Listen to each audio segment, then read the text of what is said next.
Tonight we journey into that presence, not to learn facts alone, though facts will guide us, but to feel what cannot be measured, to understand what cannot be spoken, to touch the edge of a mystery that sharp steel once guarded.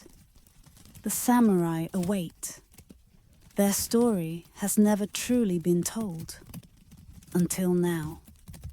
Until this quiet hour when you are ready to listen. There is a Japanese word that has no perfect translation into any other language.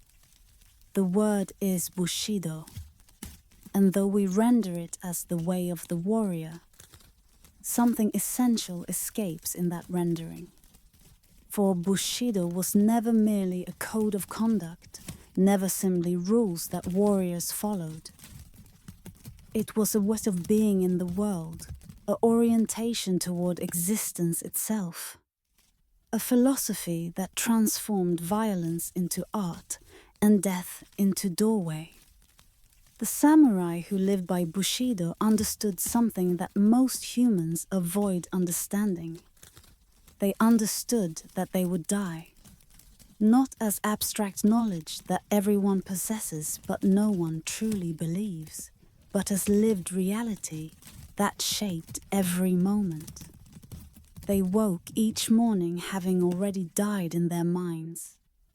They walked through their days as men already dead. And in that strange surrender they found a freedom that the living, those who cling to life, who fear death, who arrange their existence around avoiding the inevitable, can never know. This is not a story of battles alone, though battles will appear. This is not a history of Japan alone, though Japan provides the setting. This is an exploration of what humans become when they commit completely to something larger than themselves, when they discover that the sword is not weapon, but mirror, that the warrior's path leads not toward enemies, but toward the self, that the way of death is paradoxically the way of fully living. Tonight, we trace 7 centuries of this tradition. We begin in mist-shrouded origins, when the word samurai meant simply those who serve. We follow the emergence of the warrior class through civil wars and peaceful centuries, through philosophical refinement and practical application, through the code's highest expression and its ultimate dissolution. We witness what was created, what was preserved, what was lost, and what somehow persists even now, even here, even in this moment when you listen in the darkness. The samurai were not heroes in any simple sense. They served systems that oppressed, fought wars that destroyed, maintained hierarchies that crushed those beneath them. The romanticism that surrounds them today often obscures the blood and suffering that their swords caused. We will not ignore this darkness. But we will also not reduce the samurai to their shadows alone.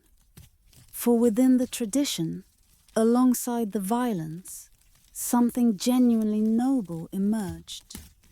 A vision of human excellence, a standard of conduct, the conception of honor that continues to inspire long after the social structures that supported it have crumbled into history's dust. So let the night deepen. Let the world outside grow quiet. Let the breath slow and the mind settle into that receptive state where stories can truly be heard. The samurai are waiting. They have been waiting for centuries for someone willing to listen, not just to what they did, but to what they were. To what they discovered about the human heart when they faced death daily and found within themselves something that death could not touch. The way of the warrior opens before us. Let us walk it together, slowly, meditatively, as befits a path that leads through shadows toward whatever light remains. In the beginning there were no samurai. There were only servants, men who attended the aristocratic families of the Heian court, who carried messages and guarded gates, who performed the functions that noble hands considered beneath their dignity. The word itself tells the story. Samurai derives from saburao, meaning to serve, to wait upon.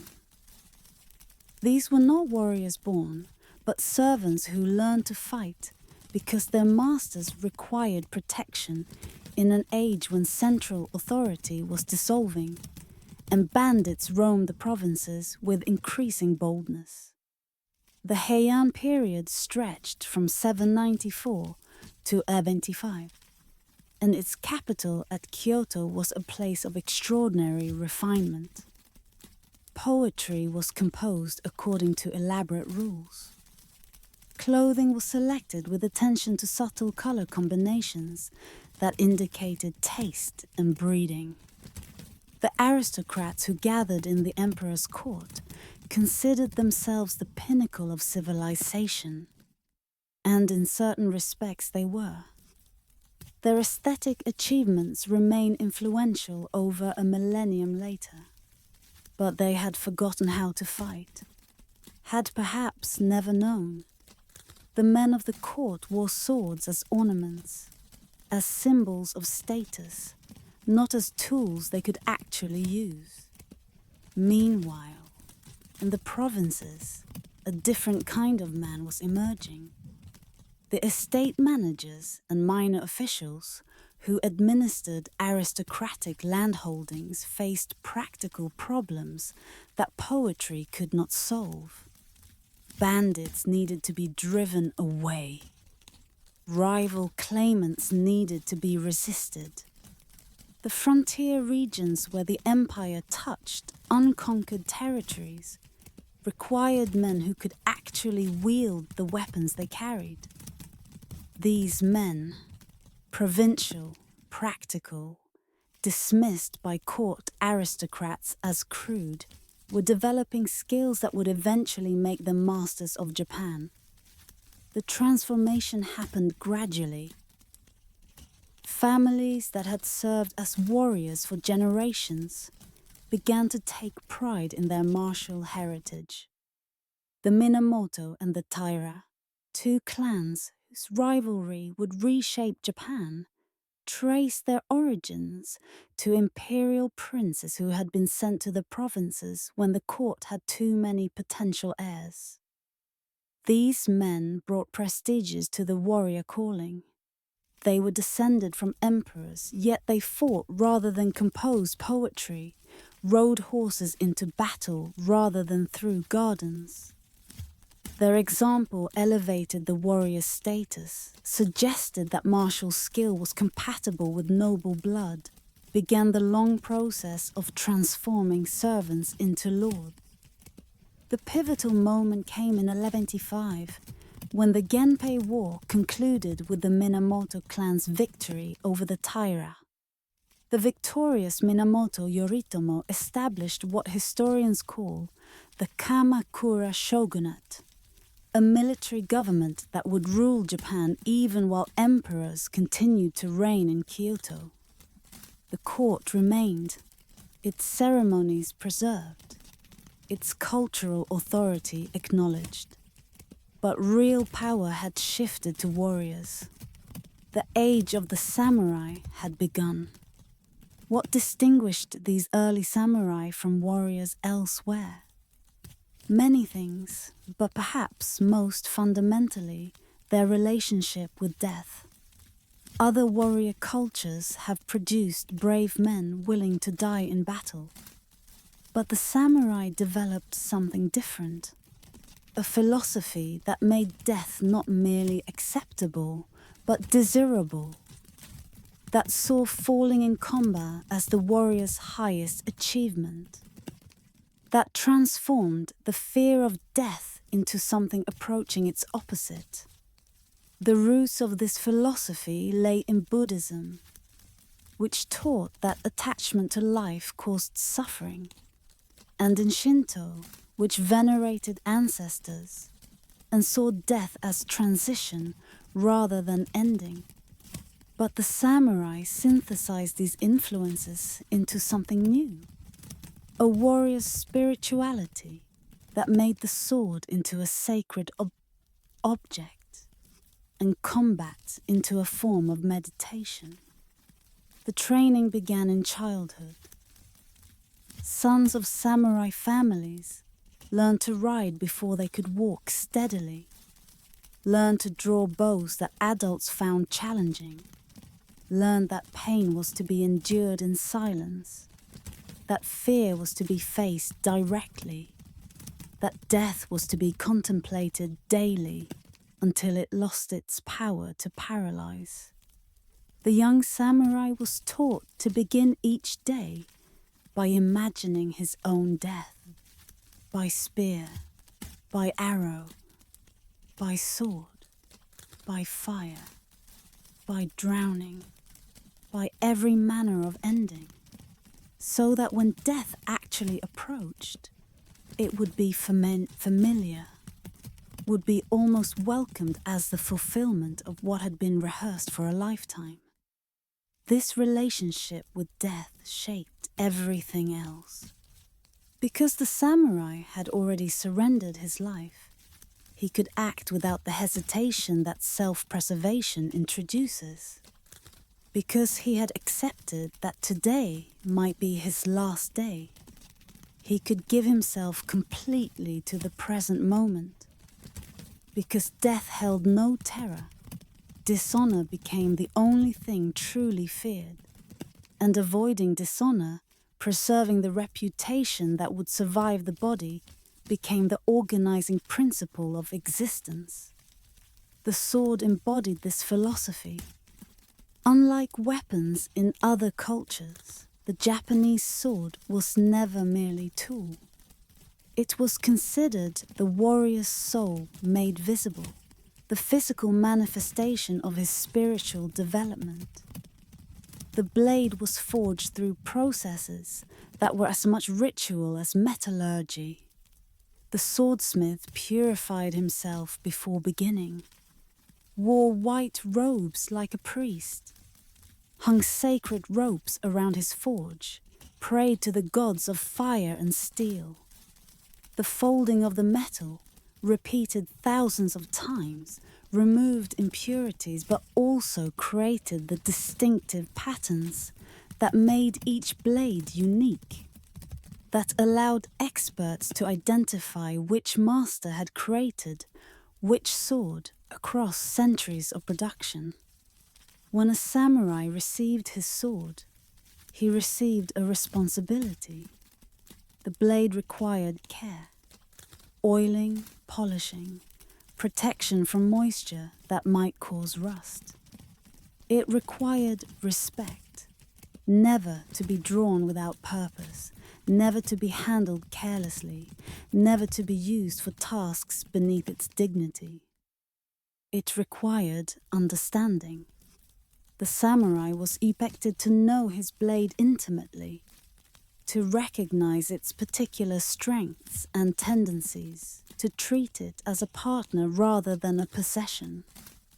The bond between warrior and sword was considered sacred, was often described in terms that elsewhere might apply to marriage, was understood to transcend the physical relationship between man and metal. We close this first chapter as we must close every chapter, with questions rather than answers, with mysteries opened rather than solved. Who were these men who chose death so readily? What drove them to develop practices so extreme? How did servants become masters? Tools become souls? Violence become art? The answers lie ahead, in the centuries that followed. in the refinement and application of what these early samurai began. The blade remembers its first dawn. The first light of the samurai age has broken over the mountains, and the long day of the warrior is only beginning. There is a phrase that captures something essential about the samurai spirit, though the phrase itself came late in the tradition, when warriors had time for philosophy, because they had no more battles to fight. The phrase is mono no aware, and it means something like the bittersweet awareness of the transience of things, though even this translation fails to convey the depth of feeling the Japanese words carry. Mono no aware is what you feel when watching cherry blossoms fall, when each petal's descent reminds you that beauty exists only in passing, that what is most precious is precisely what cannot last. The samurai live within this awareness constantly. They cultivated it deliberately, seeking out experiences that would deepen their sense of impermanence. They wrote poetry about falling leaves and fading moonlight. They arranged flowers, knowing the arrangements would wilt within days. They built gardens designed to evoke autumn even in spring, decline even in flourishing. And they did this not from morbidity, but from a conviction that only those who truly accept transience can truly appreciate existence, that clinging to permanence creates suffering, while surrendering to change creates freedom. Bushido, Shidudo, the way of the warrior, was never written down as a single document during the centuries when samurai actually fought. It existed instead as lived practice, as accumulated wisdom passed from master to student, as expectations so thoroughly internalized that explicit statement seemed unnecessary. Only later, when the tradition was fading, when samurai had become bureaucrats and the battles had become memories, did writers attempt to codify what had previously been simply lived. The most famous of these attempts, Yamamoto Tsunetomo's Hagakure, was composed in the early 18th century, over 100 years after the last significant samurai battles. It is a work of nostalgia, of longing for an age that the author never experienced, of attempting to preserve in words what practice had preserved in bodies.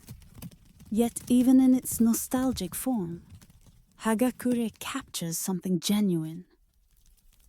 The way of the samurai is found in death, Tsunetomo wrote. Meditation on inevitable death should be performed daily.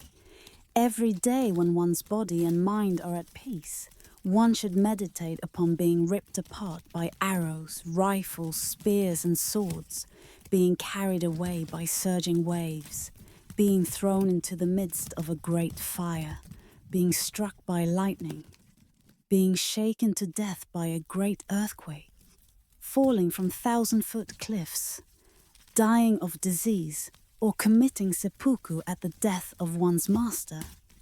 And every day without fail, one should consider himself as dead. The practice sounds grim, and perhaps it was. But its purpose was liberation rather than suffering. By dying each morning in imagination, the samurai freed himself from the fear that makes cowards of most men. By accepting the worst that could happen, he found himself able to act without the hesitation that self-preservation introduces. By surrendering attachment to life, he discovered how to live fully within each moment, unburdened by anxiety about future moments that might never come. The philosophical foundations of Bushido drew from multiple sources. Confucianism provided the emphasis on loyalty, the absolute devotion to one's lord that defined samurai identity, that made betrayal the ultimate dishonor, that created bonds between warrior and master stronger than bonds of blood. The 5 relationships that Confucianism defined, between ruler and subject, parent and child, husband and wife, elder and younger, friend and friend, structured samurai society, determined how individuals related to each other, created networks of obligation that bound communities together. But Zen Buddhism provided something equally essential, the practices of meditation that trained the mind for combat, the philosophy of emptiness that freed warriors from the paralysis of thought, the aesthetics that transformed violence into art. Zen arrived in Japan from China in the 12th and 13th centuries, and the warrior class embraced it with enthusiasm that surprised even the monks who taught it. For Zen offered what samurai needed, a way to face death without fear, a method for achieving the mental clarity that combat required, a path to the state called mushin, no mind, where action flowed without the interference of conscious thought. The connection between Zen and the sword was not metaphorical but practical. When 2 swordsmen faced each other, each knowing that the next moment might bring death, there was no time for deliberation. The warrior who paused to think about his opponent's stance, who calculated responses, who weighed options. That warrior died while thinking. Survival required something faster than thought, something that emerged from training so thorough that the body knew what to do without being told, something that Zen practitioners had been developing for centuries in their pursuit of enlightenment. The great sword masters spoke of this state in terms that echo Zen teachings. Miyamoto Musashi, perhaps the most famous swordsman in Japanese history, wrote in his book of 5 rings about the void, the state beyond technique, beyond strategy, beyond even the distinction between self and opponent. When your spirit is not in the least clouded, Musashi wrote, when the clouds of bewilderment clear away, there is the true void. In this void, the swordsman did not defeat his opponent through superior technique. Rather, the distinction between victory and defeat, between self and other, dissolved entirely. What remained was pure action, pure presence, pure response to the moment's demands. But the samurai path was not all austerity and death meditation. The warrior was expected to cultivate refinement alongside martial skill, to appreciate beauty as intensely as he prepared for violence. The tea ceremony, that seemingly simple practice of preparing and serving tea, became one of the ways that samurai developed the qualities their code required. In the tea room, all rank distinctions disappeared. The great lord and the humble warrior entered through the same small door, bowing low to pass through, leaving status outside. The careful attention to each gesture, each object, each moment created training in presence that served equally in combat and in peace.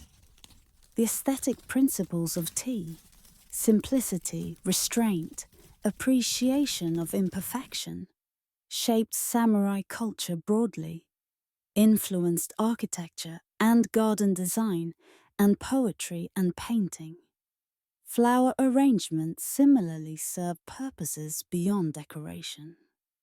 The samurai who arranged flowers learned patience, learned attention to subtle relationships, learned to create beauty that acknowledged rather than denied transience.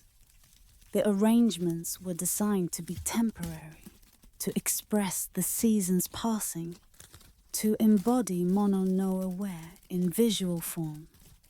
A single flower in a simple vase might convey more than elaborate displays, might speak of mortality and beauty in ways that elaborate arrangements could never achieve. We close this chapter as cherry blossoms fall in temple gardens, as the pink petals drift down like snow that carries warmth rather than cold.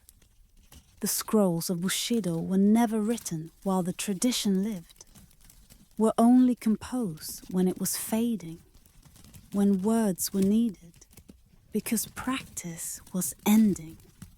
Yet the words preserved something genuine, captured something that still speaks across centuries, offers something that modern life has largely lost, a way of facing mortality directly, of finding freedom rather than fear in the acceptance of death, of living fully because one has already died. The cherry blossoms fall, the scrolls remain, and the shadow they cast still offers shelter for those willing to sit within it. For over a century, Japan burned. The Sengoku period, the age of warring states, stretched from approximately 1467 to 1615.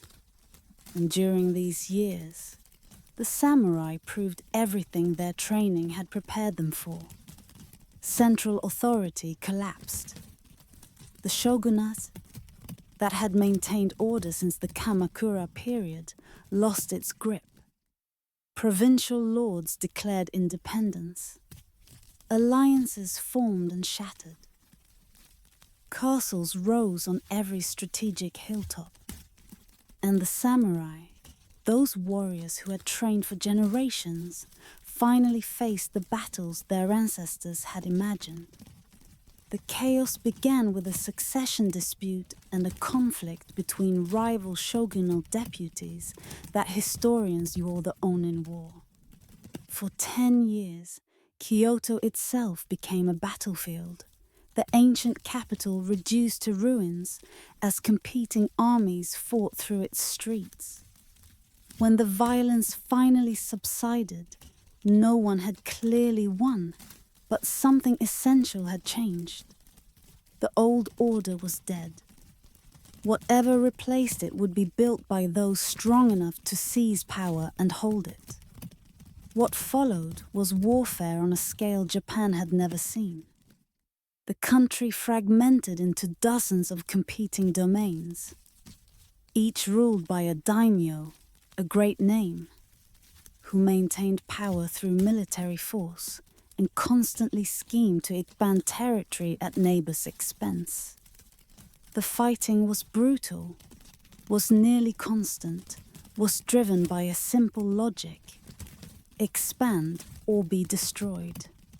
There was no neutral position, no safe withdrawal from competition. Every domain that survived did so because its lord outmaneuvered, outfought, or outlasted those around him. The castles of this era reflected the warfare's intensity. Unlike the relatively modest fortifications of earlier periods, Sengoku castles were massive constructions designed to withstand prolonged siege. Stone foundations replaced wooden walls. Moats multiplied, creating defensive layers that attackers had to breach one by one. Towers rose higher, providing both defensive advantage and symbolic assertion of power. The great castles, Himeji, Osaka, Edo, were cities unto themselves, capable of sheltering thousands behind walls that seemed impregnable. Yet the period's most significant development was not defensive but offensive. In 1543, Portuguese traders arrived on Japanese shores carrying firearms. Within a decade, Japanese smiths were manufacturing guns domestically. Within half a century, Japan possessed more firearms than any European country. The samurai adapted with remarkable speed, not abandoning traditional weapons, but integrating guns into tactics that combined old and new with devastating effectiveness.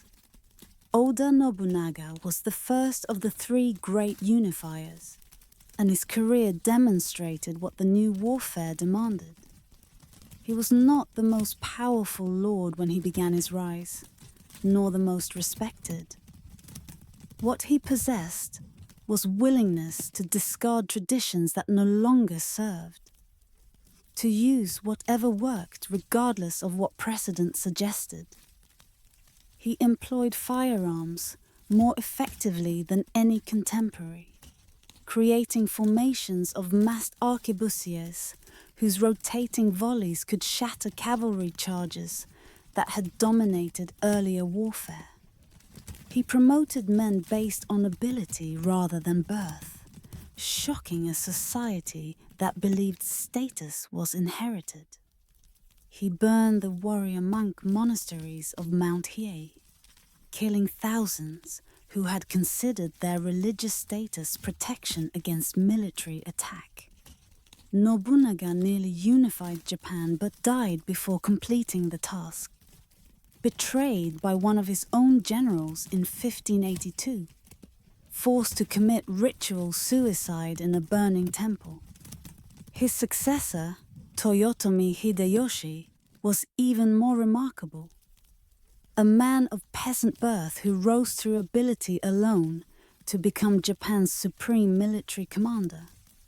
Hideyoshi completed the unification, brought every domain under his authority, launched invasions of Korea that demonstrated Japan's military power could project beyond its islands.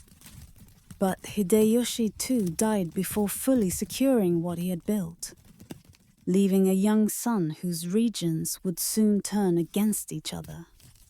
The final unifier was Tokugawa Ieyasu, whose patience had kept him alive through decades when bolder men died. Ieyasu had allied with Nobunaga, had served under Hideyoshi, had waited while others rose and fell. In 1600, at the Battle of Sekigahara, he faced a coalition of opponents and destroyed them in a single day of fighting that left tens of thousands dead. The victory made Ieyasu master of Japan. 3 years later, he received the title of shogun, establishing a dynasty that would rule for over 2.5 centuries. Sekigahara is worth contemplating as we close this chapter. The battle took place in a valley where fog clung to the morning hills, where armies maneuvered through mist that obscured vision and intention alike. The forces were roughly equal in number, perhaps 80,000 on each side. The outcome depended not on superior numbers or position, but on loyalty, on which commanders would actually fight for the side they had pledged to support. Several lords who had committed to Ieyasu's opponents defected during the battle, or simply refused to engage, watching from hillsides while their supposed allies were destroyed. One of these, Kobayakawa Hideaki, waited until the battle's crisis before attacking his own coalition's flank, turning stalemate into rut. The betrayals demonstrated something about samurai loyalty that the idealized codes never mentioned. That honor was often balanced against interest, that lords who preached absolute devotion to their masters were quite capable of calculating when betrayal might be advantageous. The samurai who died at Sekigahara died for something. For their lords, for their principles, for their sense of what honor required. Those who survived faced a different challenge. The age of warfare was ending. The battles that had justified samurai existence, that had provided opportunities for the glory their codes celebrated, that had given meaning to their training, those battles would not come again. The castle gates were closing not against enemies, but against the stars themselves, against the possibility of the warrior's life that the samurai had prepared for. What would they become when they could no longer be what they had been trained to be? The question would define the next 2.5 centuries, would produce refinements of the warrior code more elaborate than anything the fighting age had known, would demonstrate that the samurai spirit could survive without the battles that had birthed it, or perhaps would reveal that survival without purpose is its own form of death. The castle gates close, the age of warring states ends, and the samurai face a peace that may prove more challenging than any war. The Tokugawa peace lasted from 1603 to 1868. 265 years, during which Japan experienced almost no warfare, during which the samurai class maintained its privileges while losing its function, during which warriors became bureaucrats and the sword became symbol rather than tool. It was an unprecedented experiment, an entire social class defined by the combat, existing in a society where combat had been eliminated. What happened to the samurai during these centuries reveals something profound about human adaptability and human longing for purposes that peace cannot provide. The Tokugawa shoguns maintained control through elaborate systems designed to prevent any lord from accumulating enough power to challenge central authority.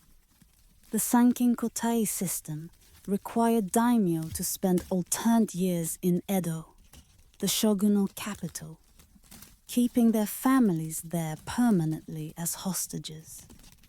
The expense of maintaining 2 households and traveling between them with elaborate retinues drained domain resources that might otherwise have funded military challenges. The prohibition against domains forming alliances, the restrictions on castle construction and repair, the careful monitoring of any behavior suggesting disloyalty. All these measures created stability by making rebellion essentially impossible. The samurai found themselves in a peculiar position. Their status was guaranteed by law. They alone could carry the 2 swords that marked warrior rank. They received fixed stipends in rice from their domains. They stood at the top of a social hierarchy that placed merchants at the bottom. Yet the skills that had justified their status were no longer needed. No battles meant no opportunities for glory, no chances to prove worthiness, no way to advance through martial achievement. The samurai had become what their class had originally been, servants, but servants with nothing essential to do. Some domains addressed the problem by employing samurai as administrators, transforming warriors into bureaucrats who managed domain finances, oversaw agricultural production, maintained records, governed villages. These roles required literacy and numeracy rather than swordsmanship, demanded patient attention to detail rather than courage in battle. The samurai who excelled at such work were not necessarily those who would have excelled in combat. The skills were different. The virtues required were different. The satisfactions available were different. Others turned to scholarship. The piece enabled an explosion of intellectual activity unprecedented in Japanese history. Samurai studied Confucian classics, debated philosophical questions, wrote histories and commentaries and poems. The schools of thought that emerged during this period, Neo-Confucianism, national learning, Dutch studies, shaped Japanese intellectual development in ways that persist today. The samurai, who had once proven themselves through combat, now sought to prove themselves through learning, competing for recognition as scholars rather than as warriors. Still others turned to the arts that their class had long cultivated. The tea ceremony achieved its most refined expression during the Tokugawa period, as masters elaborated the practices into ever more subtle distinctions that only trained sensibilities could appreciate. Flower arrangements similarly developed, as did poetry, calligraphy, painting, and the martial arts themselves. Now practiced not for combat effectiveness, but for spiritual development and aesthetic appreciation. The sword was still studied, but what had been training for survival became training for self-cultivation. The warrior who would never face a real opponent instead faced himself, using the discipline of martial practice to refine character rather than to prepare for killing. But refinement could not entirely compensate for purposelessness. The samurai literature of this period is shot through with longing. Longing for the age of battles, for the opportunities their ancestors had enjoyed, for a chance to prove themselves in ways that peace would never permit. The Hagakure, that most famous expression of samurai values, was written by a man who had never fought, who served the Lord during peacetime, who could only imagine the glories his philosophy celebrated. I have found the essence of Bushido to die, Yamamoto Tsunetomo wrote. But dying in battle was not an option available to him or to his generation. The essence he celebrated existed only in imagination. The pleasure quarters of Edo and other cities offered escape from the frustrations of purposeless status. The floating world, ukiyo, emerged as a realm where the strict hierarchies of official society dissolved, where samurai and merchants mingled in pursuit of entertainment, where geisha and kabuki actors provided companionship that duty-bound lives otherwise lacked. The great courtesans of the Yoshiwara district were celebrities whose wardrobes and witticisms were discussed across the city. The kabuki theater offered spectacles that dramatized the samurai values, loyalty, honor, sacrifice, that peacetime life could not express. The floating world was fantasy, was temporary, was precisely the impermanent pleasure that Buddhism warned against. But for samurai, whose official lives offered little pleasure and no outlet for the heroic impulses their training had cultivated, the floating world provided necessary release. The economic contradictions deepened across the centuries. Samurai stipends were fixed in rice, but merchants controlled the cash economy that increasingly dominated commerce. A samurai might outrank a merchant in social status while being deeply in debt to him. The pride that prevented samurai from engaging in trade, commerce was officially beneath warrior dignity, condemned many to genteel poverty, while merchants accumulated wealth that their low status could not match. The contradiction corroded samurai self-respect, created resentments that would eventually contribute to the system's collapse. Yet the samurai class continued, generation after generation. Sons followed fathers into the same domains, the same positions, the same purposeless privilege. The training continued. Young samurai still learned swordsmanship, still studied the codes, still prepared for battles that everyone knew would never come. The rituals were preserved. The forms were maintained, and something of the spirit persisted, adapted to circumstances that would have been unrecognizable to the warriors who had established the tradition. We close this chapter in a dojo where a samurai practices kata, formal movement patterns, alone. His sword cuts through empty air. His opponents exist only in imagination. The skills he perfects will never be tested in actual combat. Yet he practices, day after day, year after year, because the practice itself has become the point.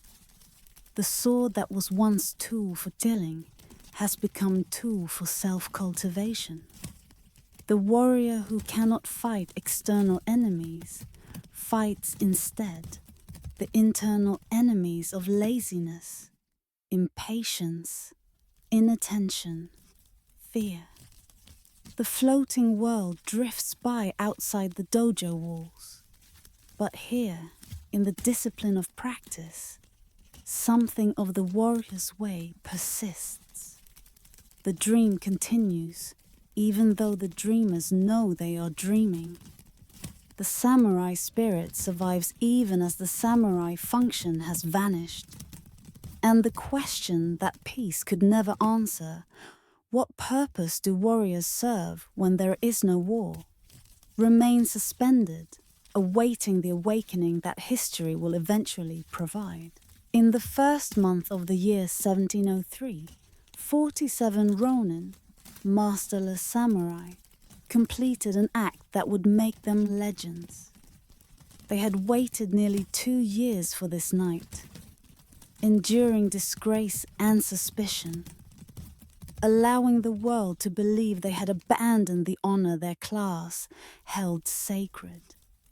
Now, in the darkness of a winter night, with snow beginning to fall on Edo's streets, they moved toward the mansion where their enemy slept, carrying weapons they had hidden for months, prepared to die in the act that would redeem everything their patience had cost.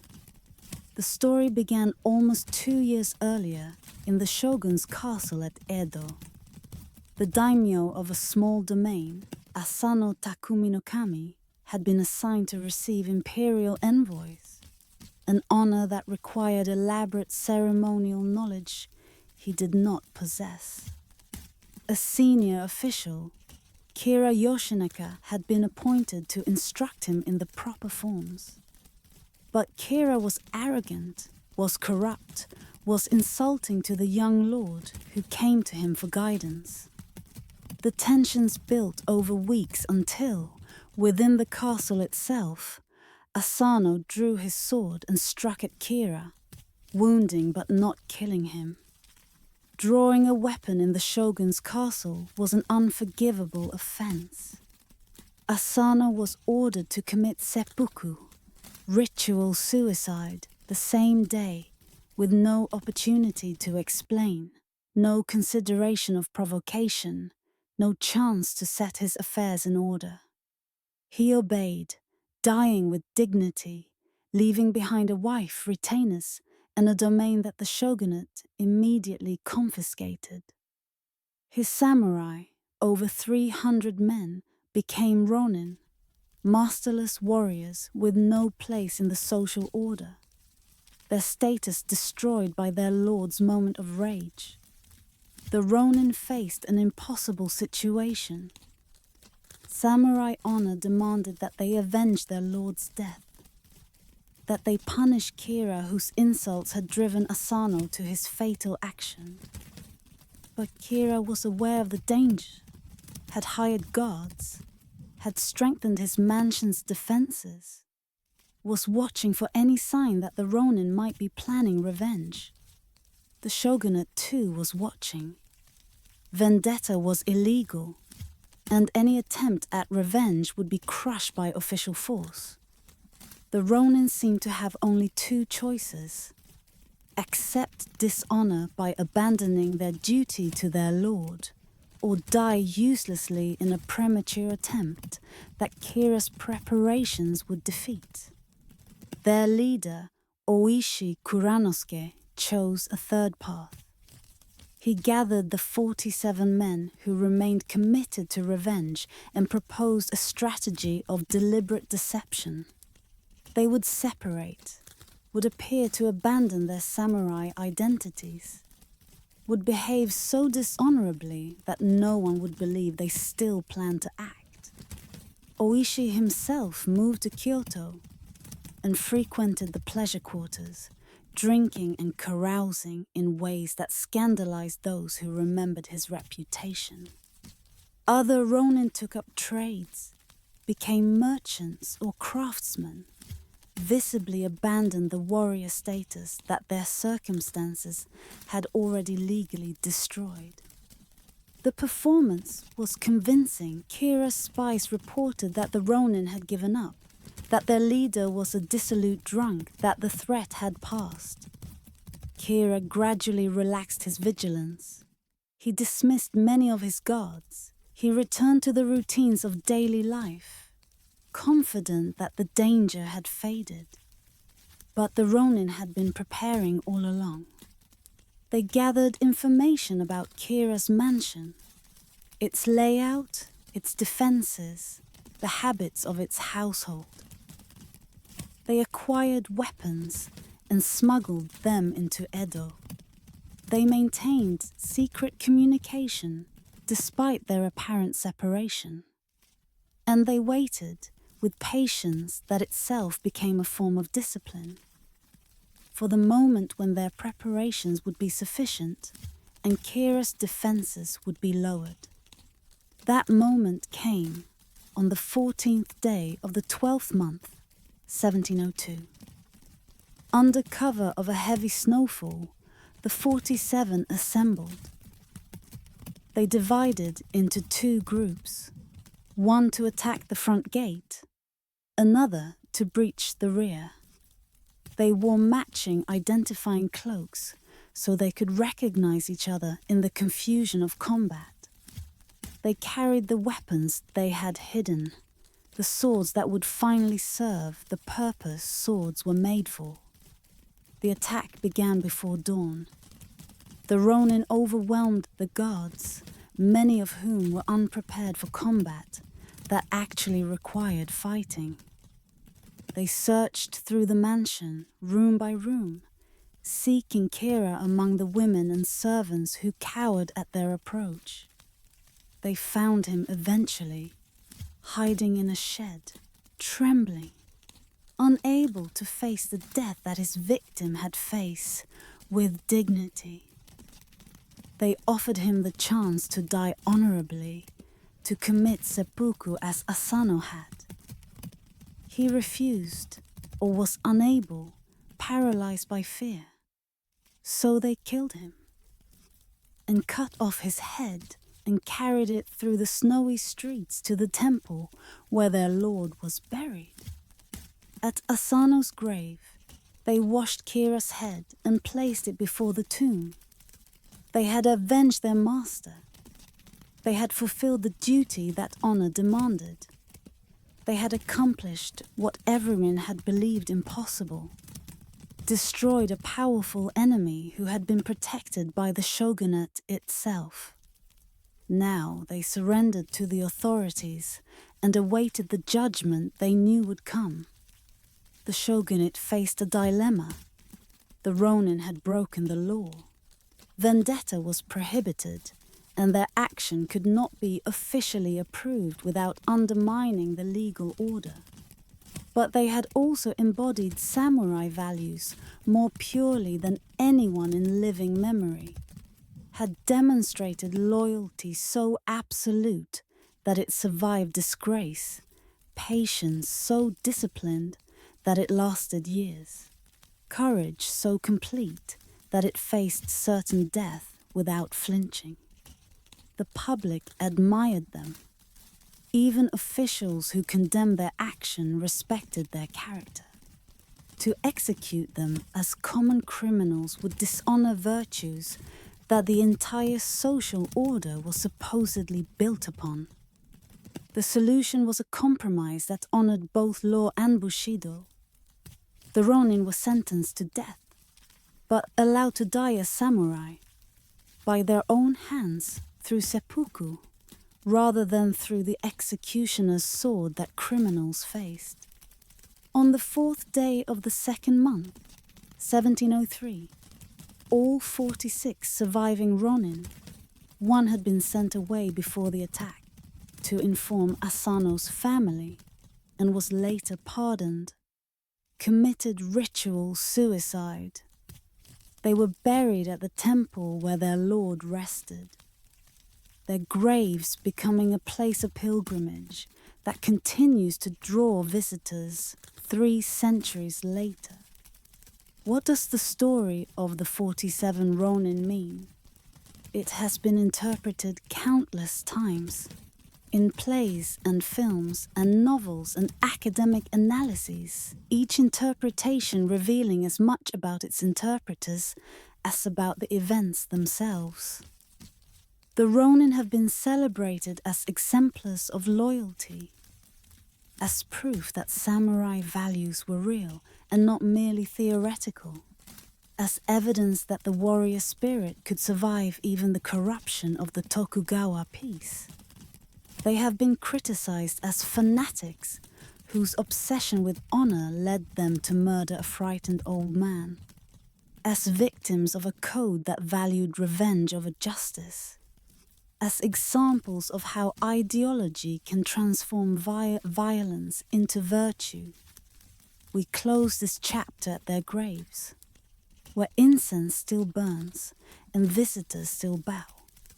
The 47 shadows found rest here, their mission completed, their honor restored, their deaths transformed by their choices into something that transcended mere ending. Whether they were heroes or criminals, exemplars or fanatics, their story persists because it speaks to something universal. The question of what we would sacrifice for loyalty, how far we would go to fulfill duty, whether we could maintain commitment when everyone believed we had surrendered. The snow that fell on Edo that night has melted 3 centuries ago. But the questions the Ronin posed remain, frozen in time, awaiting answers that each generation must provide for itself. The history of the samurai is usually written as if only men inhabited it. The warriors who fought, the masters who taught, the lords who commanded, all are remembered as male. But throughout the samurai era, women trained in martial arts, defended castles, died in battle, and embodied the warrior code as completely as their brothers and husbands. Their stories have been forgotten, deliberately obscured, written out of histories that preferred to imagine women as passive, domestic, irrelevant to the masculine world of combat. Tonight, we recover some of what was lost. The Onabugeha, female martial artists, trained from childhood, in skills that might save their lives and their families' honor. The primary weapon associated with women warriors was the naginata, a curved blade mounted on a long pole that allowed lighter fighters to maintain distance from heavier opponents that used leverage and timing rather than brute strength. But women also trained with swords, with bows, with the kaiken, the small dagger that samurai women carried and knew how to use for self-defense or for suicide if capture threatened dishonor. The expectation was practical rather than romantic. Samurai households were military establishments, potentially subject to attack when men were absent on campaign or duty. Women needed to defend children, to organize household servants for resistance, to hold off attackers until help arrived, or until holding off was no longer possible. The skills were real because the threats were real. The history includes countless instances of women fighting and undying in defense of home and family. Among the legendary women warriors, Tomo Gosen stands highest. She lived during the Genpei War of the late 12th century, served the Minamoto commander Yoshinaka, and fought in battle with a courage that impressed even warriors who considered women's participation shameful. The chronicle Heike Monogatari describes her as especially beautiful, with white skin, long hair, and charming features. But continues, she was also a remarkably strong archer, and as a swordswoman, she was a warrior worth 1,000. Ready to confront a demon or a god, mounted or on foot. The account of her final battle reveals both her skill and the constraints she faced. When Yoshinaka's forces were defeated and he prepared to die, he ordered Tomo to flee rather than share his death. "You are a woman, so be off with you, go wherever you please," he told her, perhaps wanting her to survive. Perhaps not wanting to die with a woman beside him. The chronicle records that Toma rode into the enemy lines, found a renowned warrior, dragged him from his horse, and cut off his head before disappearing from history. What happened to her afterward, whether she survived to become a nun, as some accounts suggest, or died in later fighting, remains unknown. Hangaku Gosen lived a generation later and earned her legend during the siege of Torisakayama Castle. When her clan's fortress was attacked by superior forces, Hangaku commanded the defense, rallying warriors, directing strategy, fighting in the forefront of every engagement. An arrow eventually wounded her leg, leading to her capture. But her captors were so impressed by her courage that one of them, a warrior named Asari Yoshito, requested permission to marry her. The story suggests that even in defeat, the female warrior commanded respect that her enemies could not withhold. The Sengoku period, that century of constant warfare, produced many fighting women whose names survive only fragmentarily. The women of the Takeda clan reportedly took up arms when their castle was attacked and their men were away.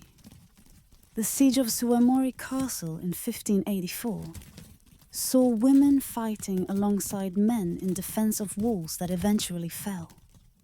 When castles were taken and their defenders faced death or capture, women often chose death, killing their children and themselves, rather than facing the dishonor that capture would bring. The most dramatic example came during the Boshin War of 1868-69, the conflict that ended the shogunate and established the Meiji government. The Aizu domain, fanatically loyal to the shogun, resisted the imperial forces with a desperation that produced legendary self-sacrifice. The women of Aizu trained for battle, formed their own units, fought in the castle's defense. Nakano Takeko, barely 20 years old, led a group of female warriors in a charge against imperial troops armed with modern rifles. She died in the fighting, asking her sister to cut off her head so that it would not become a trophy for the enemy. But the most famous female warrior of Aizu was not a combatant in the conventional sense. Yamamoto Yaeko defended Suruga Castle as a sniper, using a modern rifle with skill that killed multiple enemy soldiers. When the castle finally fell after a month of siege, she survived. Later became famous as an educator and Christian leader. Lived until 1932, outliving the samurai era by decades, embodying in her long life the transformation from warrior woman to modern citizen. The Onabu geisha tradition declined during the Tokugawa peace, as women's roles narrowed and martial training became less necessary. By the 18th and 19th centuries, Naginata training for women was more ceremonial than practical, preserving forms without the expectation that they would actually be used. The women's martial arts became what the men's martial arts were also becoming. Practices disconnected from combat reality, valued for cultural continuity and personal development, rather than for defense against actual enemies. Yet, the tradition never entirely disappeared. Naginata remains a practiced martial art in Japan today. Still predominantly associated with women, still taught in schools and dojos, still maintaining the lineage that began when samurai households trained their women to defend themselves. The spirit of the Onabu geisha persists in women who study martial arts worldwide, who discover in practice the same self-discipline, the same connection to tradition, the same sense of capability that their distant predecessors knew. We close this chapter with Tomoe Gozen riding away from her final battle, her lord's order sending her into a future he would not share. Her story ends in uncertainty. We do not know what happened to her, whether she lived long or died young, whether she found peace or continued fighting. But the uncertainty is fitting. The women warriors of samurai Japan existed in the margins of recorded history, their stories incompletely preserved, their achievements partially forgotten.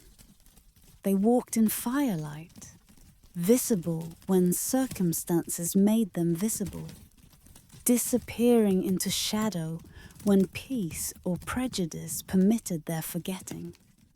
Tonight we have brought them back into the light, if only briefly. Tomorrow they will return to the shadows where history has kept them. But they existed. They fought. They deserve to be remembered. The forge burns in the darkness before dawn. The swordsmith has already purified himself. Ritual bathing, white robes, abstention from meat and strong emotion.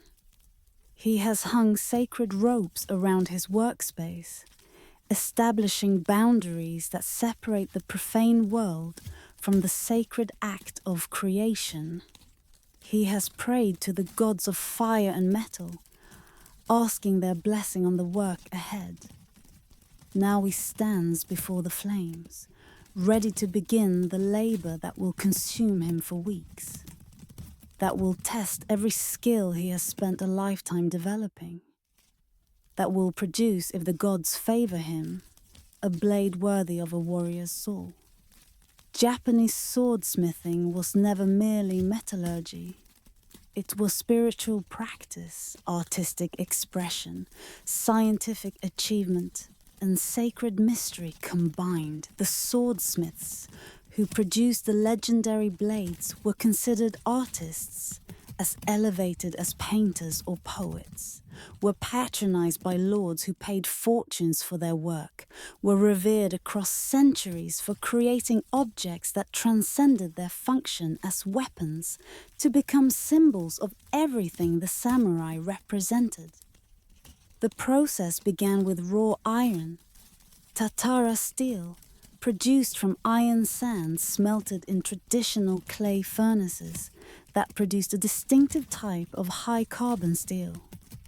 The swordsmith selected the best pieces of this steel, looking for metal that would yield the combination of hardness and flexibility that Japanese swords required. Hardness was necessary for the cutting edge. Soft steel could not hold the sharpness needed to sever flesh and bone. But flexibility was equally essential. A blade that was hard throughout would shatter upon impact, would fail precisely when the warrior needed it most. The solution was one of metallurgical brilliance. Through repeated folding, heating the metal, hammering it flat, folding it upon itself, heating and hammering again, the swordsmith created steel with distinctive layered structure. Each fold doubled the number of layers, so that after 15 foldings, the blade contained over 30,000 distinct layers of metal. The folding removed impurities, distributed carbon evenly, created the wood grain patterns that mark Japanese swords as clearly as signatures mark paintings. But the folding was only preparation. The blade's final qualities emerged through differential hardening, a technique that produced the distinctive curved shape and the visible temper line that Japanese swords display. The swordsmith coated the blade with clay, applying a thin layer along the edge, but a thick layer along the spine. When the blade was heated and quenched in water, the thin clayed edge cooled rapidly, becoming extremely hard. The thick clayed spine cooled slowly, remaining softer and more flexible. The differential cooling also caused differential contraction that produced the blade's characteristic curve. The curve was not shaped, but emerged from the metallurgical process itself. The temper line, hamon, created by this differential hardening, became one of the ways that masters expressed their artistry. The pattern of the temper line varied according to how the clay was applied, producing wavy patterns, straight patterns, irregular patterns that generations of connoisseurs have learned to read and appreciate. A swordsmith's hamon was as distinctive as a painter's brushstroke, identifying his work across centuries, allowing experts to attribute unsigned blades to particular masters. The great swordsmiths became legends. Masamune, who worked in the late 13th and early 14th centuries, is considered the greatest of all. His blades are national treasures, worth fortunes beyond estimation, prized for qualities that technical analysis cannot fully explain. Stories say that Masamune's swords cut only what needed to be cut, that they distinguished between the deserving and undeserving, that they embodied righteousness made steel. His supposed rival, Muramasa, represents the opposite tradition. Brilliant swordsmiths whose blades were said to be cursed, bloodthirsty, eager to kill, regardless of whether killing was justified. The Tokugawa shoguns banned Muramasa swords from their presence. After several family members died, to blades bearing his signature. Whether the coincidences reflected actual curse, or merely the statistical probability that skilled swordsmiths' weapons would appear in many hands, is unknowable. But the legend persists, warning that excellence in craft does not guarantee goodness of purpose. The sword's creation was only the beginning. The polishing, done by specialists, not by the swordsmith himself, might take weeks of careful work with progressively finer stones, gradually revealing the blade's true character, bringing forth the patterns in the steel, creating the mirror finish that practical function did not require, but aesthetic standards demanded. The mounting, handle, guard, scabbard, decorations involved separate craftsmen whose skills were equally valued, whose work transformed the blade into a complete weapon worthy of display as well as use. The relationship between samurai and sword was intimate in ways that modern observers sometimes find difficult to understand. The sword was not tool but partner, not possession but extension of self.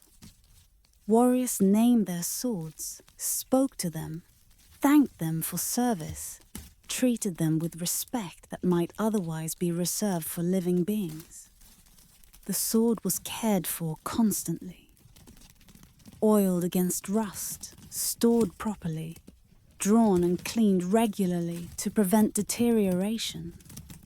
The care was practical.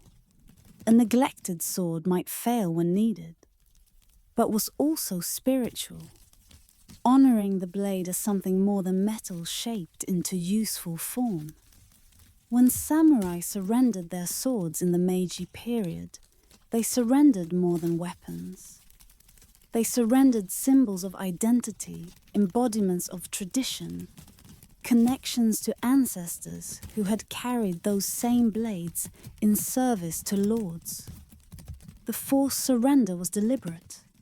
The government understood that as long as samurai carried swords, they remained samurai in their own minds. Taking the swords was taking the identity, dissolving the class more effectively than any legal proclamation could. We close this chapter in a modern swordsmith's workshop, where the ancient techniques continue. The fire burns, the hammers ring, the folding and the hardening and the polishing proceed as they have proceeded for centuries. The smith knows that his swords will never be used in combat, that they exist for ceremony and collection and the continuation of tradition. But he practices with devotion unchanged from his ancestors' devotion, understanding that some things persist not because they are useful, but because they are true, because they connect present to past, because they embody excellence that transcends the particular purposes excellence was originally developed to serve. The blade captures lightning. The tradition captures something equally elusive: the human capacity to transform raw material into sacred object, violence into beauty, metal into soul. High on Mount Hiei, where winds carry snow across temple courtyards and the lights of Kyoto glitter far below, Buddhist monks once trained for war. The warrior monks, Soheiji, represented one of Japanese history's stranger phenomena. Religious men vowed to non-violence who became some of the era's most fearsome fighters, who descended from sacred mountains with weapons in hand, who participated in political conflicts with effectiveness that terrified their opponents. The contradiction requires explanation. Buddhism teaches non-violence. The first precept prohibits taking life, and Buddhist philosophy emphasizes compassion for all beings. How could monks justify carrying weapons, much less using them? The justifications were various. The monasteries controlled vast estates that required defense. The Dharma, Buddhist teaching, needed protection against those who would corrupt or destroy it. The political involvement was unfortunate but necessary to preserve the institutions that maintained proper practice. Each justification had some validity, and each also served to rationalize what was fundamentally a corruption of religious purpose for worldly power. The Enryakuji monastery on Mount Hiei was the most powerful of these religious fortresses. Founded in 788 by the monk Saichu, it became the headquarters of Tendai Buddhism in Japan, eventually housing thousands of monks in hundreds of buildings spread across the mountain. The monastery's position overlooking Kyoto gave it strategic importance. Whoever controlled Mount Hiei could threaten the capital below.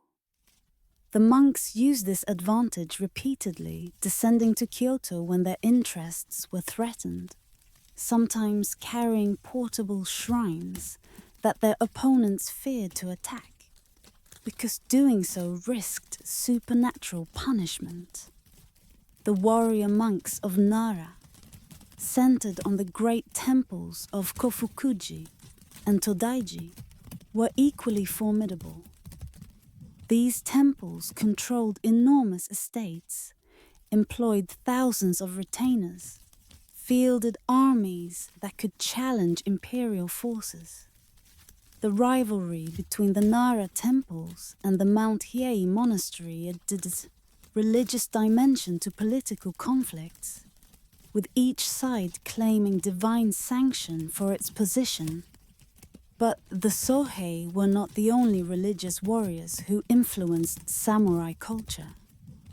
The Yamabushi, mountain ascetics who practiced Shugendo, a synthesis of Buddhism, Shinto, and indigenous beliefs, developed training methods that would prove directly relevant to warrior development.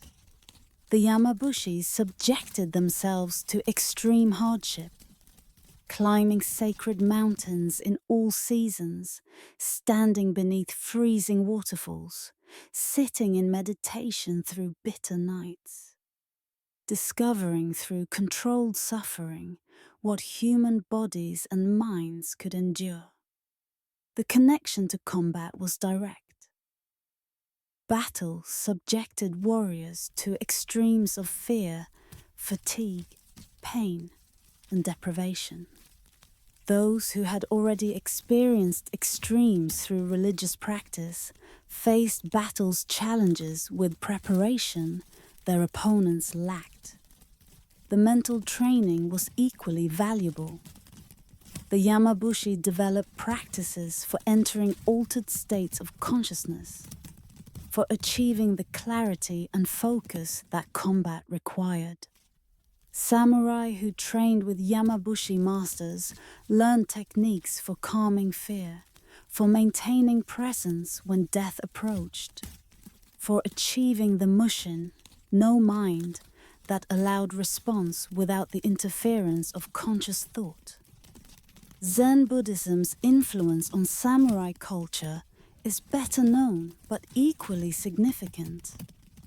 Zen arrived in Japan from China in the 12th and 13th centuries, and the warrior class embraced it with enthusiasm that surprised even its teachers. Zen's appeal to samurai was practical. The meditation practices trained the mind for combat's demands. The philosophy addressed death directly rather than evading it. the aesthetic preferences aligned with warrior values of simplicity and restraint. The Rinzai school, which emphasized sudden enlightenment through confrontation with koans, paradoxical statements or questions that rational thought cannot resolve, proved particularly attractive. The koan practice trained warriors to move beyond analytical thinking, to access intuitive response, to act before thought interfered. A warrior facing an opponent had no time for deliberation. The one who paused to think was the one who died. Zen training produced the mental state that combat required. The great Zen masters who taught samurai understood this connection. Takuan Soho, a 17th century Zen master, wrote letters to the sword master Yagyu Monenori, explaining how Zen principles applied to swordsmanship. The unfettered mind, Fudoshin remained calm regardless of circumstances, attached neither to life nor to death, responding to each moment without the drag of past or future. The immovable mind was paradoxically the most adaptable, precisely because it did not fix on any particular position, but remained available to whatever the moment required. The destruction of the warrior monks came from Oda Nobunaga, who recognized their power as threats to his unification project. In 1571, Nobunaga ordered the destruction of Enryakuji, killing thousands of monks, burning hundreds of buildings, eliminating one of the most powerful military forces in Japan. The destruction was horrifying even by Sengoku standards.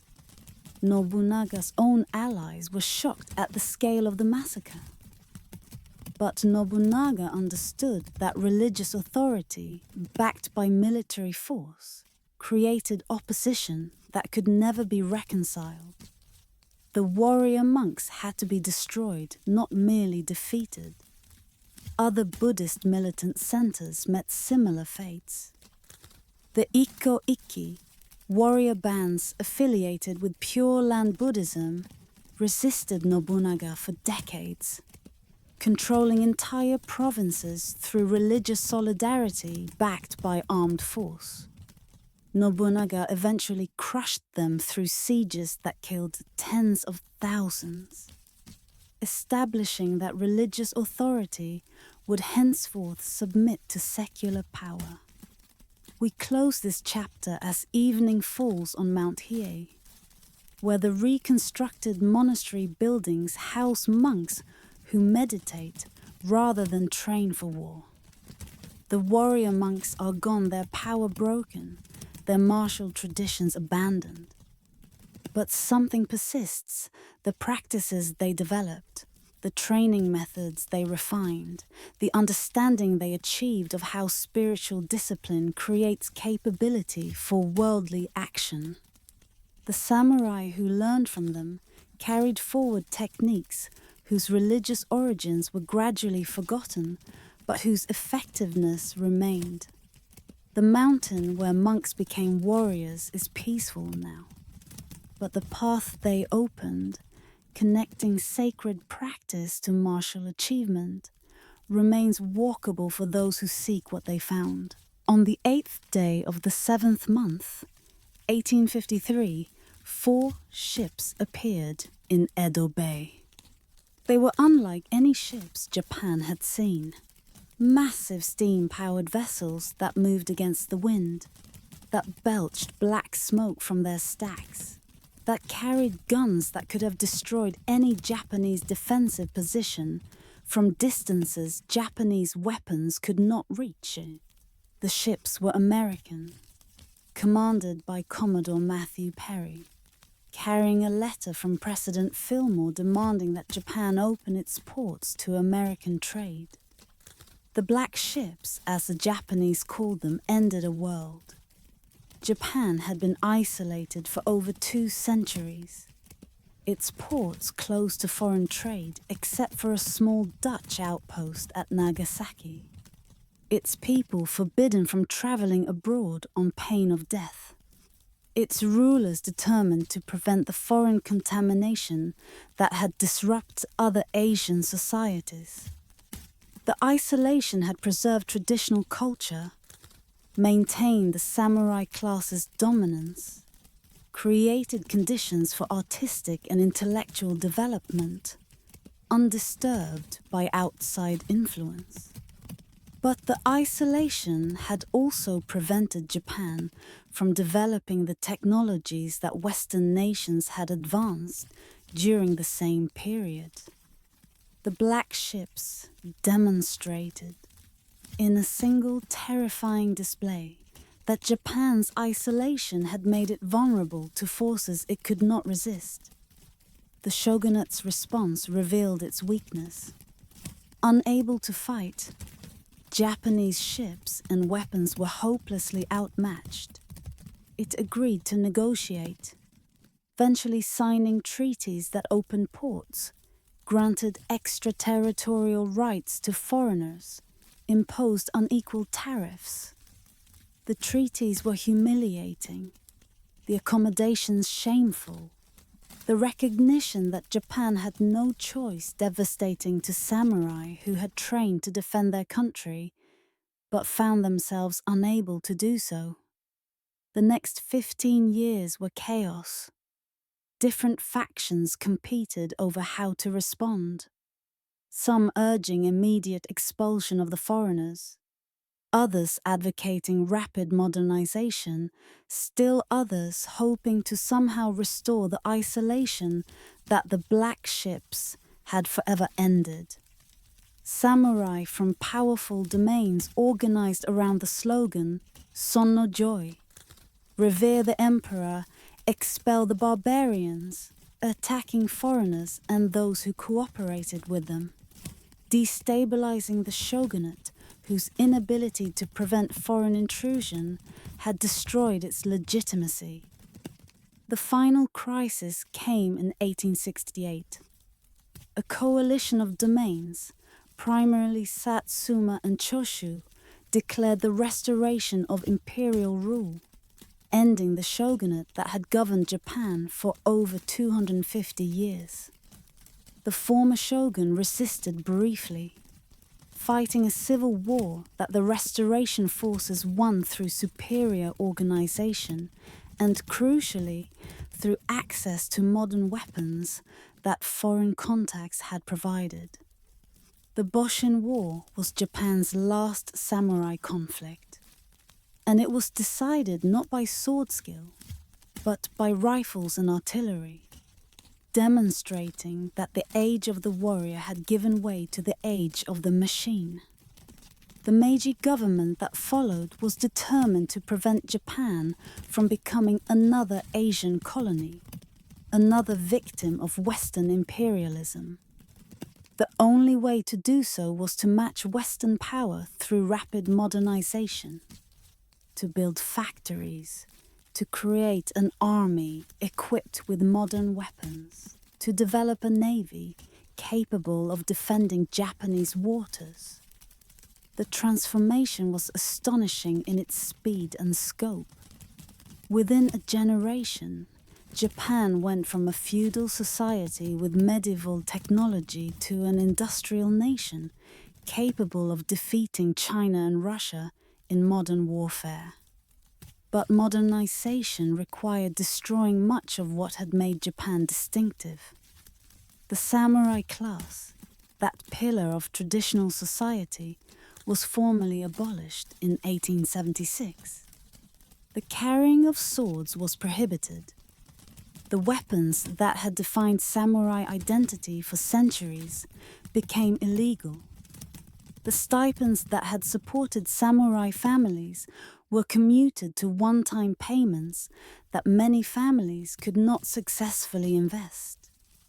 The privileges that had elevated warriors above commoners disappeared, replaced by theoretical equality that in practice meant the end of everything the samurai had been. Some samurai adapted, using education and connections to find places in the new Japan. They became officers in the modernized military, bureaucrats in the expanding government, entrepreneurs in the emerging economy. Their values, discipline, loyalty, commitment to excellence, served them well in new contexts, allowed them to maintain status even as the structures that had guaranteed that status disappeared. Others could not adapt. The Satsuma Rebellion of 1807, led by the great restoration hero Saigo Takamori, was the final samurai uprising, an attempt to demand a place for traditional warrior values in a Japan that seemed determined to abandon them. The rebellion failed, destroyed by conscript soldiers armed with modern weapons. Saigo died on a hillside, his traditional warriors overwhelmed by the firepower that training and courage could not overcome. The defeat demonstrated what the black ships had first revealed, that the skills the samurai had spent centuries perfecting were obsolete, that the transformations sweeping the world could not be resisted by traditional means, that Japan must change or perish. The samurai who had defended Japan for centuries found that they could no longer defend it. That defense now required machines and factories and technical education rather than swords and horses and spiritual discipline. We close this chapter at the moment of surrender, when samurai across Japan turned in the swords that had defined their identity. The ceremonies were dignified but devastating. The warriors who had carried their souls in steel now walked away with empty belts, their heritage confiscated, their status erased. Some wept, some protested, most simply accepted what could not be changed, recognizing that resistance would only bring destruction without preventing transformation. The black ships broke the dream of eternal samurai Japan. What they brought in place of that dream was modernity, with its possibilities and its costs, its freedoms and its destructions, its power to create, and its power to eliminate what previous ages had built. The samurai age ended not in the glory that its code had promised, but in the recognition that the world had changed. That what had sufficed for centuries was no longer sufficient. That even the most devoted warrior must eventually surrender to forces that devotion cannot overcome. The castle of white cranes, Tsurugajo, rises above the city of Aizu Wakamatsu, its white walls giving it the name that Japanese castles often bore. Its towers, rebuilt after the destruction that 19th century warfare brought. Here, in the autumn of 1868, samurai loyalty was carried to its ultimate expression. Here, the last believers in the shogunate made their stand against the forces of the new Japan. Here, the samurai age, ended not with surrender but with sacrifice, so complete that even the victors were humbled by what they witnessed. The Aizu domain had been the shogunate's most devoted supporter. Its lords had served as the military governors of Kyoto, responsible for maintaining order in the imperial capital during the turbulent years before the Restoration. When the Restoration forces declared the shogun's government illegitimate, Aizu refused to submit. When other domains surrendered, Aizu prepared to fight. The domain's code: what is right is right, what is wrong is wrong. allowed no compromise with what its samurai believed was treasonous rebellion against legitimate authority. The imperial forces that marched against Aizu were modern armies, trained in Western tactics, equipped with rifles and artillery, led by officers who had studied foreign warfare. The Aizu forces were largely traditional, samurai with swords and matchlock guns, warriors whose courage was unquestioned but whose weapons were obsolete. The odds were impossible. The outcome was certain. But the Aizu samurai fought anyway because their code left them no other choice. The Byakutai, the White Tiger Corps, was a unit of teenage samurai, boys of 16 and 17, whose training was incomplete, but whose devotion was absolute. During a battle outside the castle, a group of 20 Byakutai members became separated from the main force. They retreated to Mount Imori, overlooking the castle, and saw smoke rising from the direction of Tsuruga-jo. Believing the castle had fallen, believing their lords were dead, believing their duty was complete, 19 of them chose to die, rather than live in a world where their lords had been defeated. They committed seppuku on this mountainside, cutting their bellies with their short swords, dying as they had been taught samurai should die, choosing the time and manner of their deaths rather than accepting deaths imposed by others.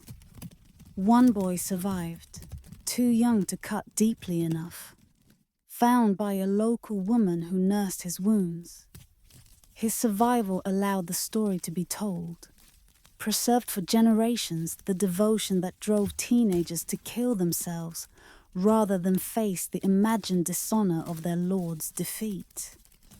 The tragedy was compounded by irony. The castle had not fallen.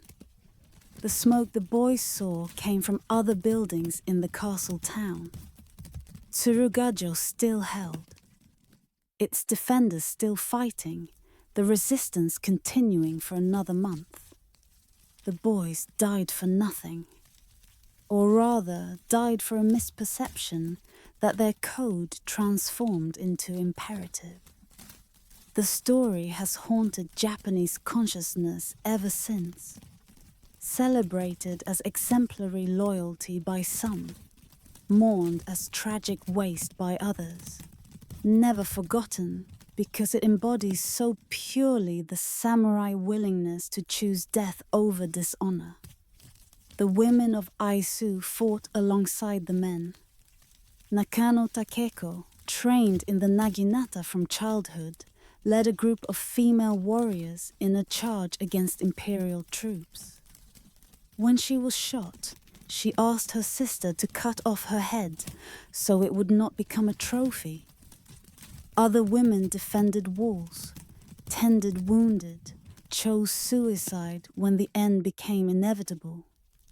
The wives and daughters of Aizu samurai had been raised with the same code their men followed. They knew what was expected, and they met expectations that most humans, male or female, would find impossible to fulfill. The siege lasted a month. The castle walls, built for an earlier era of warfare, could not withstand modern artillery. The defenders dwindled, killed in combat, dying of wounds and disease, choosing suicide when hope disappeared. When the castle finally surrendered, the survivors marched out with the dignity that their code demanded. Defeated but not dishonored, beaten by technology rather than by any failure of courage or commitment. The Meiji government's treatment of Aizu was harsh. The domain was abolished. its people, so thus people expelled from their homes, forced to resettle in harsh northern territories. The deliberate humiliation was meant to demonstrate that resistance to the new order brought consequences, that loyalty to the shogunate was punished, that the old ways were truly finished. But the cruelty also ensured that Aizu would be remembered, that its resistance would become legend, that the samurai who fell at Tsurugajo would be honored by later generations who recognized what they had sacrificed. We close this chapter at the graves of the Byakutai on Mount Imori, where the 19 boys are buried together. The graves are still visited, still honored, still decorated with offerings from those who come to remember. The castle below has been rebuilt, it's now a museum, tells the story of the siege to tourists who may or may not understand what they're learning. The city around it has changed beyond recognition. It's modern and commercial and connected to the wider world in ways the besieged samurai could never have imagined. But something persists. The story persists. The memory persists. The recognition that some people, sometimes, have been willing to die for what they believed, have chosen death over compromise, have maintained loyalty when loyalty cost everything. Whether this is admirable or tragic, exemplary or extreme, is a question that each person who hears the story must answer for themselves. The Byakutai made their choice. The choice was wrong based on misperception, led to needless death. But it was also theirs, made freely, consistent with everything they had been taught to value. At 16 and 17, they knew what they believed and were willing to die for it. How many of us, at any age, can say the same? He had helped create the new Japan, and the new Japan had no place for him. Saigo Takamori, the great Saigo, had led the forces that destroyed the shogunate, had served in the Meiji government's highest positions, had helped design the transformation that modernized his country. But as the transformation proceeded, as the old ways were systematically dismantled, as the samurai class was abolished and their swords confiscated, Saigo found himself increasingly alienated from what he had helped bring into being. The man himself was striking, massively built, over 6 feet tall in an era when Japanese men averaged under 5.5 feet, with penetrating eyes that contemporaries found impossible to forget. He had been born into a lower-ranking samurai family in Satsuma, had risen through ability and courage, had survived exile, and had returned to lead his domain's forces in the Restoration Wars. He was the perfect samurai, brave, loyal, incorruptible, utterly committed to what he believed was right. And it was precisely these qualities that made him unable to accept what Japan was becoming. The specific issue was Korea. Saigo advocated a mission to Korea that he seems to have designed to provoke a war that would give the now unemployed samurai purpose, that would channel the resentments of the abolished warrior class into foreign conquest, rather than domestic rebellion. When the government rejected the plan, Saigo resigned and returned to Kagoshima, his home in Satsuma, where he established schools that trained young men in traditional martial arts and samurai values. The schools became magnets for disaffected samurai from across Japan, men who felt betrayed by the transformation, who wanted the modernization reversed, who saw in Saigo the leader who might restore what had been lost. The government watched nervously as the schools grew, as Saigo's followers accumulated weapons, as Kagoshima became a center of opposition to everything Tokyo was implementing. The spark came in January 1877, when the government sent agents to Kagoshima to remove weapons from arsenals there. Saigo's followers resisted. The confrontation escalated, and suddenly Japan had a rebellion on its hands. Saigo had not planned to rebel. The confrontation forced his hand, placed him at the head of a movement he had not intended to lead. But once committed, he committed fully. Marching north, with perhaps 15,000 samurai, determined to force the government to hear the grievances that peaceful petition had failed to address. The campaign proceeded by steps that seemed inevitable in retrospect. Early victories against conscript troops who had never faced traditional samurai proved that courage and sword skill still mattered. But the government had resources that Saigo could not match. Railways to move reinforcements, factories to produce ammunition, ships to control the coastal waters. The siege of Kumamoto Castle demonstrated the rebellion's limits.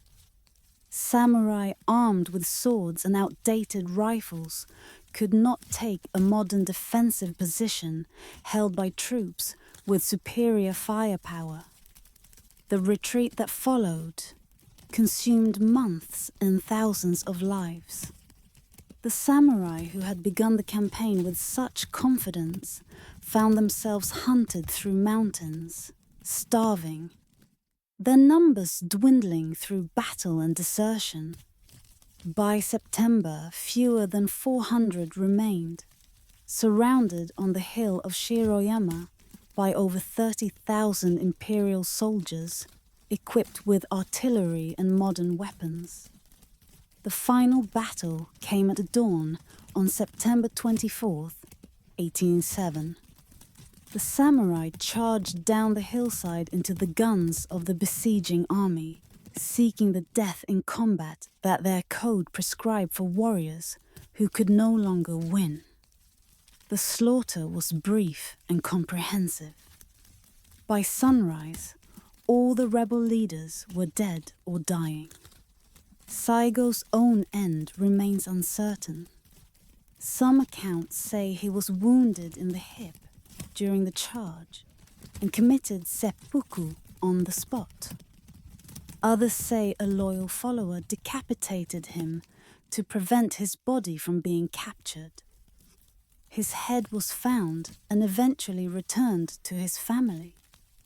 His body was buried in Kagoshima, where his grave remains a pilgrimage site. The strange aftermath reveals something about what Saigo represented.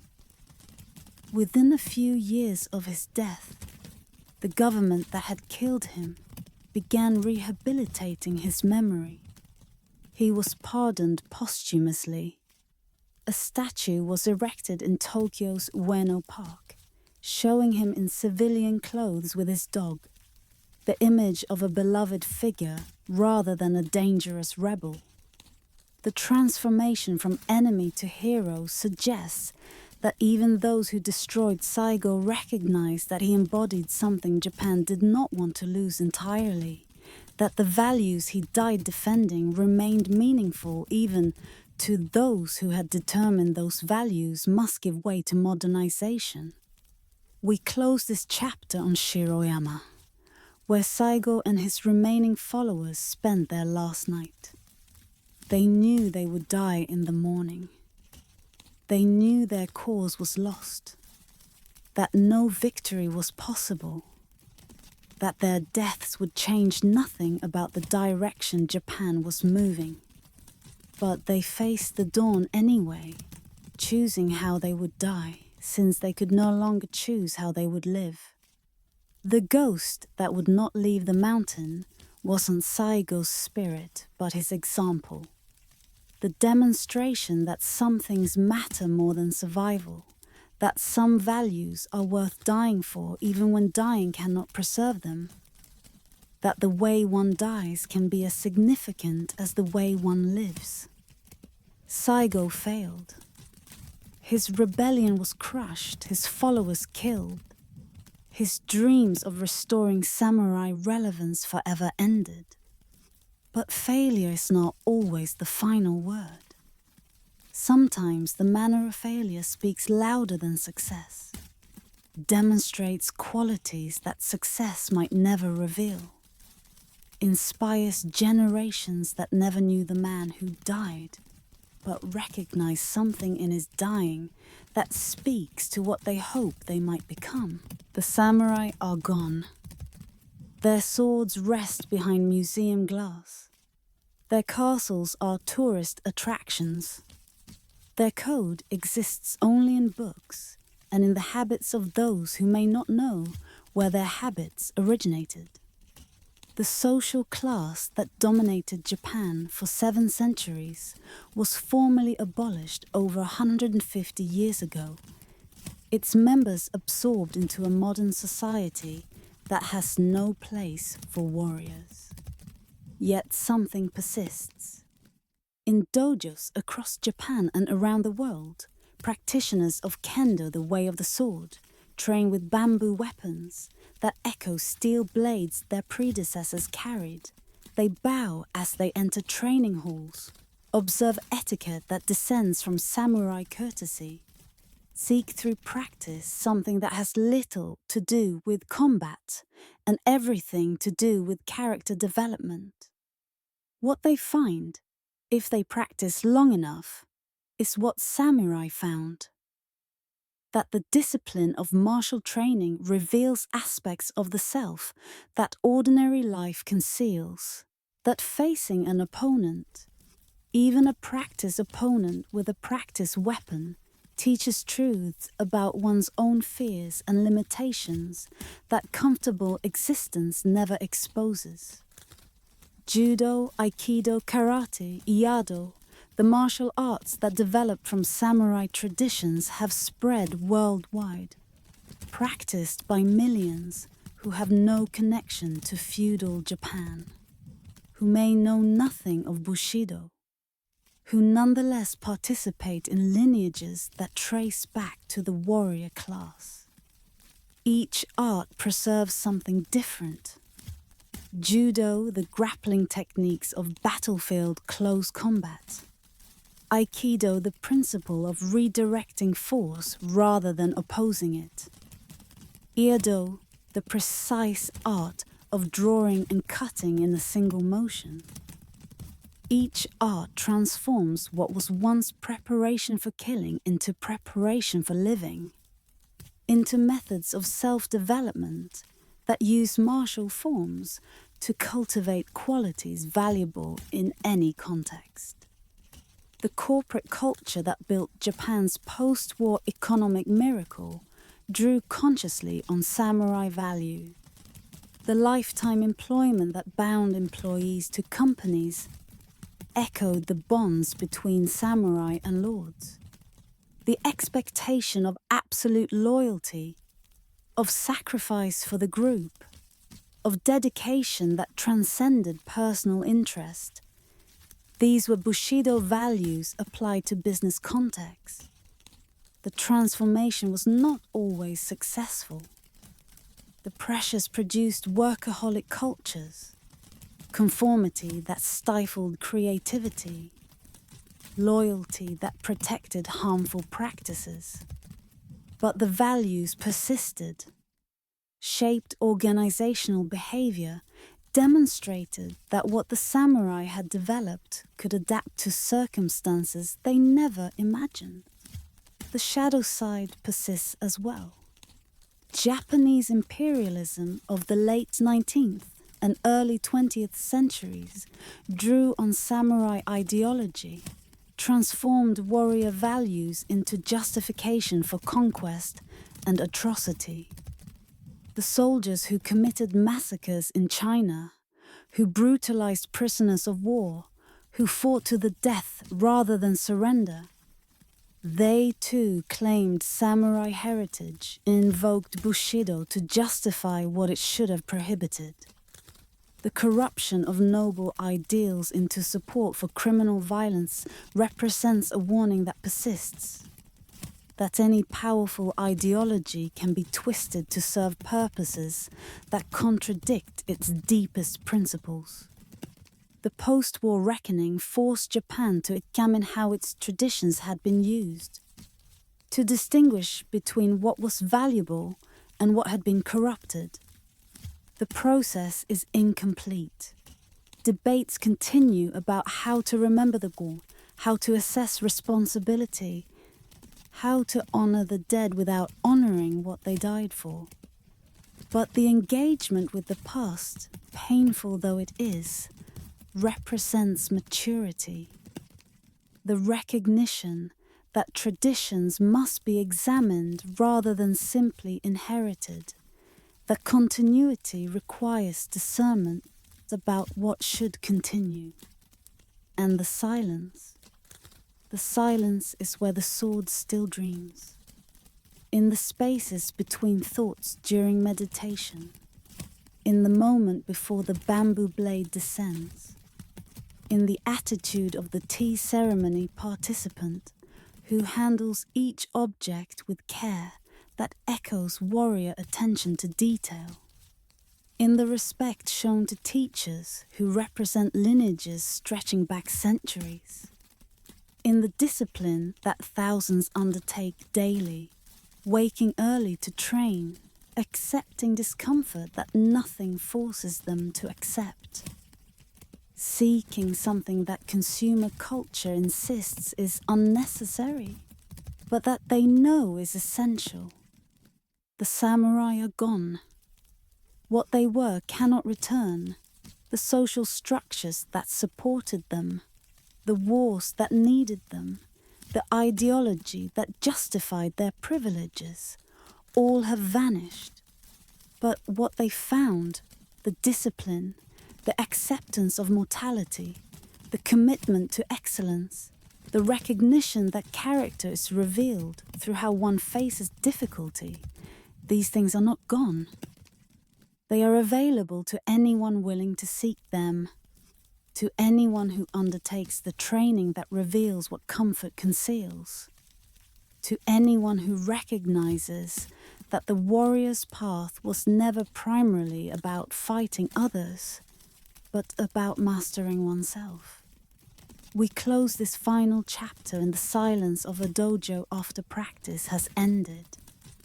The floor is empty. The weapons are stored. The practitioners have bowed and departed. But something remains in the air.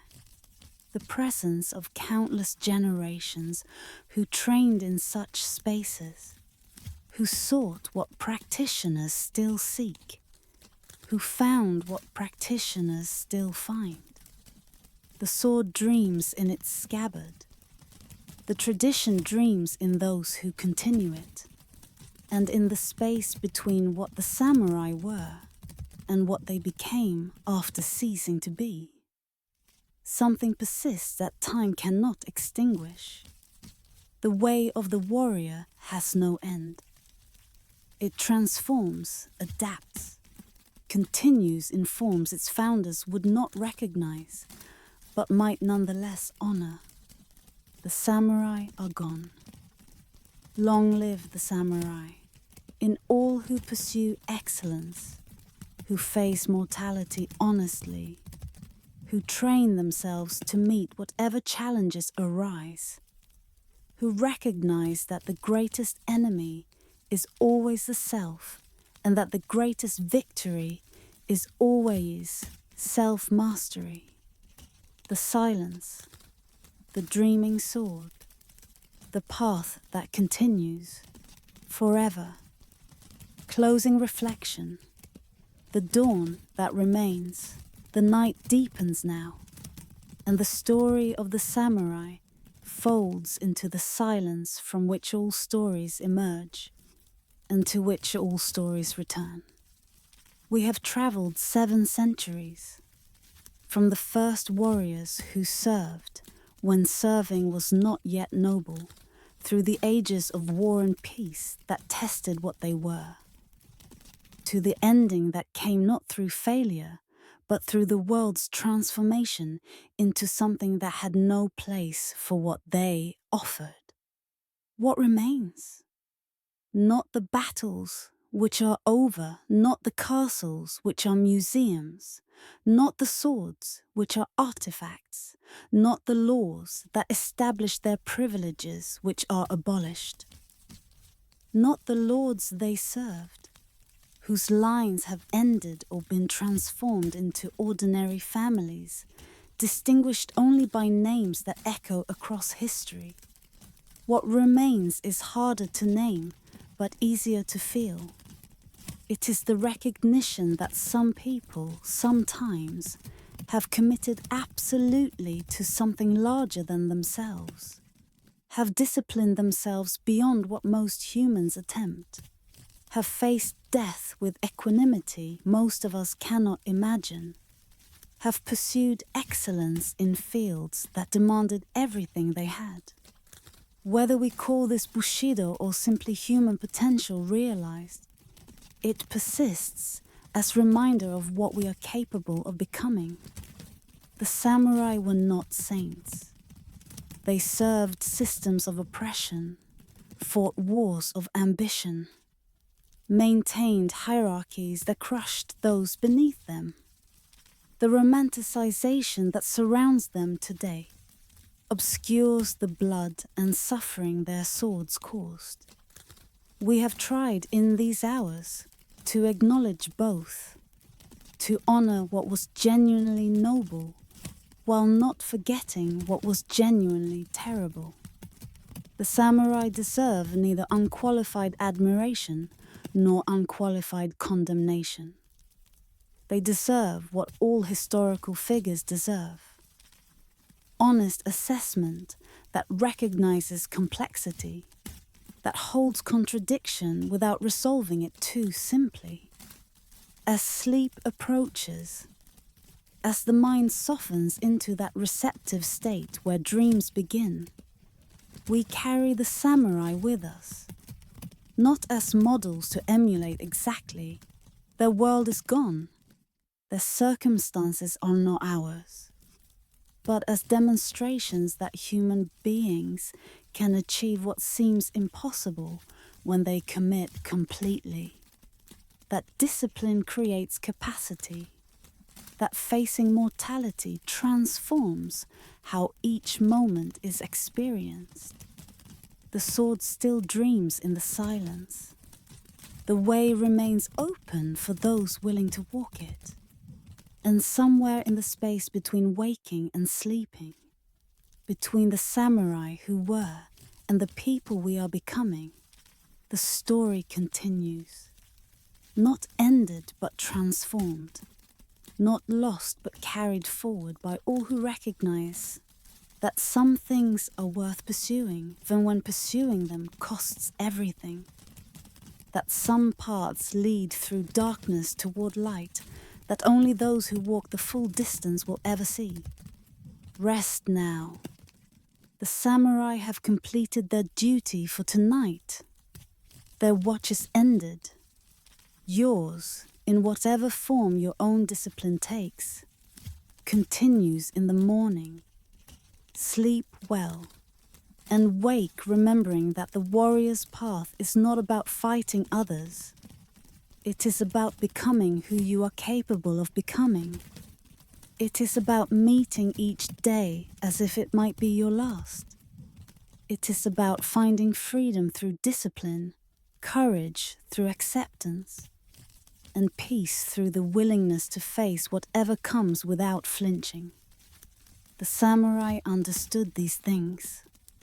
Now, having traveled their path, perhaps you understand them too. Good night, the sword dreams, and so now may you.